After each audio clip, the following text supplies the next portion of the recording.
Sejarah mencatat nama Abdullah bin Ummi Maktum radhiyallahu anhu, sahabat Nabi yang tidak bisa melihat dengan indera penglihatan alias buta sejak lahir ini dengan tinta emas.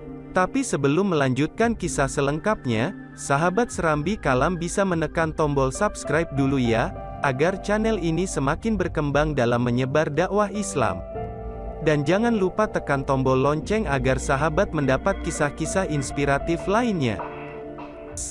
Sosok istiqomah yang awalnya konon juga dikenal sebagai Umar atau Amr, tapi kemudian diganti Rasulullah menjadi Abdullah ini, merupakan salah satu sahabat senior dan termasuk di antara As-Sabiqunal Awwalun, orang-orang yang pertama memeluk Islam. Ini merupakan sepupu dari istri Rasulullah, Khadijah binti Khuwailid dari jalur ibu.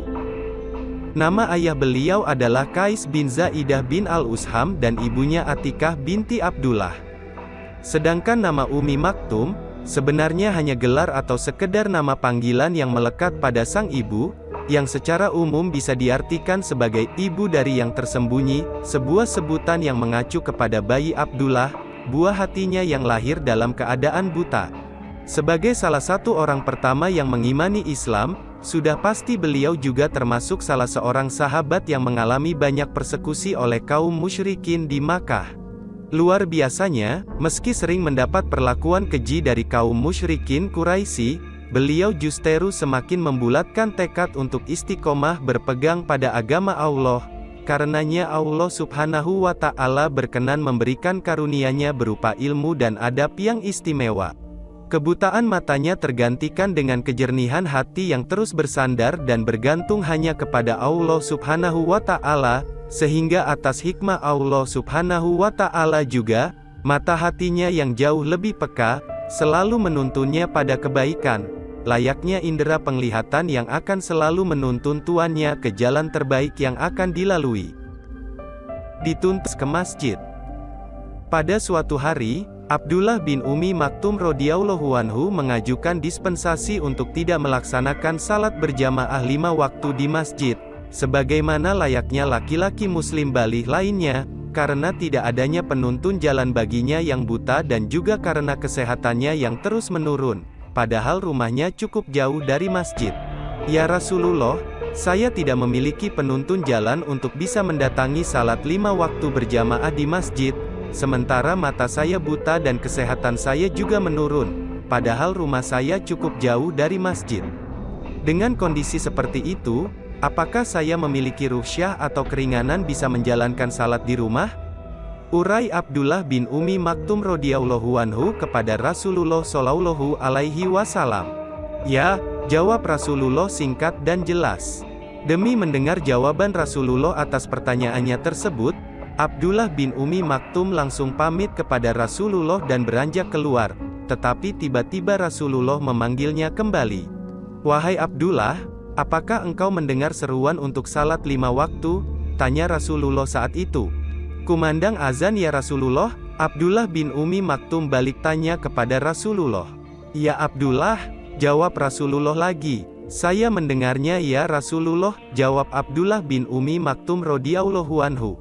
Kalau kau mendengar seruan salat, saya tidak menemukan rukhsah, keringanan, buatmu. Jadi engkau harus tetap berusaha untuk mendatangi masjid dan salat berjamaah bersama kita semua, jawab Rasulullah shallallahu alaihi wasallam. Mendengar Rasulullah yang jelas dan lugas, Abdullah bin Ummi Maktum yang sedari awal sejatinya memang sudah membulatkan tekadnya untuk mengimani Islam secara kafah, semakin bersemangat untuk istiqomah dalam menjalankan perintah Allah Subhanahu wa Ta'ala. Abdullah bin Ummi Maktum radhiyallahu anhu memang tidak bisa melihat apapun, termasuk jalanan berbatu yang wajib dilaluinya untuk menuju masjid, tapi telinganya tetap mendengar kumandang azan sebagai seruan untuk mendirikan salat berjamaah 5 waktu di masjid. Karenanya, agar tidak terlambat tiba di masjid, atas izin dan hikmah Allah Subhanahu wa Ta'ala, sebelum azan berkumandang, beliau selalu berusaha berangkat ke masjid, meskipun harus dengan meraba-rabakan tangan dan tongkatnya di jalanan yang dilalui demi menyambut panggilannya, tidak terkecuali untuk salat subuh di pagi buta yang gelap gulita. Jatuh bangun di jalanan sampai bagian tubuhnya terluka merupakan hal biasa bagi Abdullah bin Ummi Maktum radhiyallahu anhu, hingga pada suatu pagi saat berangkat ke masjid di pagi buta, tanpa sepengetahuannya beliau tersandung sebuah batu yang lumayan tajam hingga tersungkur dan dari kaki dan wajahnya mengalir darah segar.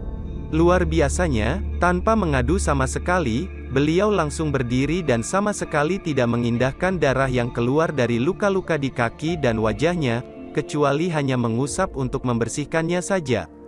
Selanjutnya, beliau tetap bersemangat melanjutkan perjalanan menuju masjid. Beberapa telah berjalan dengan sedikit terlatih-tatih karena lukanya, tiba-tiba datang seorang laki-laki ramah yang memegang tangannya dan terus menuntun jalan beliau sampai ke masjid. Luar biasanya, lelaki murah hati tersebut ternyata juga berkenan mengantar Abdullah bin Ummi Maktum radhiyallahu anhu pulang ke rumah. Ternyata, lelaki asing baik hati tersebut tidak hanya datang untuk mengantar Abdullah bin Ummi Maktum pulang pergi ke masjid pada hari kejadian saat beliau terjatuh saja, tapi setiap hari, bahkan setiap datang seruan salat berkumandang dari masjid. Hingga membuat penasaran Abdullah bin Ummi Maktum radhiyallahu anhu. "Wahai Fulan, bolehkah aku mengetahui nama dan asal-usulmu, agar aku bisa mendoakan perbuatan baikmu ke hadirat Allah subhanahu wa ta'ala?" Tanya Abdullah bin Ummi Maktum kepada sosok lelaki asing baik hati tersebut. "Kau tidak perlu mengetahui nama dan asal-usulku dari mana dan jangan juga mendoakanku, karena sesungguhnya aku ini iblis." Jawab si lelaki asing baik hati tersebut. "Bagaimana mungkin kau selalu mengantarku pulang pergi ke masjid, sedangkan pekerjaanmu mengganggu dan menghalangi orang yang beribadah kepada Allah?" Jawab Abdullah bin Ummi Maktum yang saat itu benar-benar terkejut, demi mendengar jawaban si lelaki baik hati yang ternyata mengaku sebagai iblis laknatullah. "Ingat kan, saat kau tersandung batu tajam dan akhirnya terjatuh, sehingga kaki dan wajahmu terluka parah mengeluarkan darah segar? Saat itu, teman-temanku mencuri dengar berita di langit, ketika para malaikat saling berbagi kabar dan berkata bahwa Allah subhanahu wa ta'ala telah mengampuni setengah dosamu karena jatuh dan lukamu saat itu. Karenanya, aku khawatir jika engkau tersandung dan terjatuh lagi saat berjalan terlatih menuju masjid, apalagi sampai terluka parah lagi, maka setengah dosamu lagi akan mendapat ampunan dari Allah subhanahu wa ta'ala juga. Itu yang tidak aku inginkan, maka sejak itu, aku terpaksa mengantarmu, menuntunmu pulang pergi ke masjid." Jawab si lelaki baik hati yang ternyata seorang iblis. Wallahu a'lam.